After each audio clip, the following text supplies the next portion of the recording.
উত্তর পূর্ব আরব সাগরে সৃষ্ট গভীর নিম্নচাপটি ঘূর্ণিঝড় আসনায় রূপ নিয়েছে।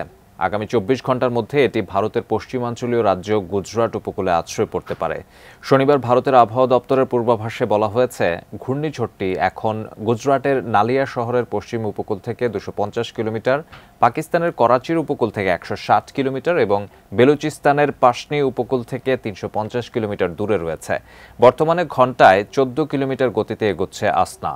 ঘূর্ণিঝড়ের প্রভাবে গুজরাটে ভারী বৃষ্টিপাতের পূর্বাভাস দেওয়া হয়েছে। এছাড়া কর্ণাটকের রেড অ্যালার্ট জারি করেছে স্থানীয় কর্তৃপক্ষ। গুজরাটের পাশাপাশি পাকিস্তানের দক্ষিণ পূর্বাঞ্চলীয় প্রদেশ সিন্ধের উপকূলে আঘাত হানতে পারে ঘূর্ণিঝড় আসনা। এরপর এটি উত্তর পূর্ব আরব সাগরের উপর দিয়ে ওমানের দিকে অগ্রসর হতে পারে। ঘূর্ণিঝড়ের প্রভাবে ভারী বৃষ্টিতে ভূমিধস হয়ে খাইবার পাখতুনখোয়ায় ১৩ ও সিন্ধে ৯ জনের মৃত্যু হয়েছে।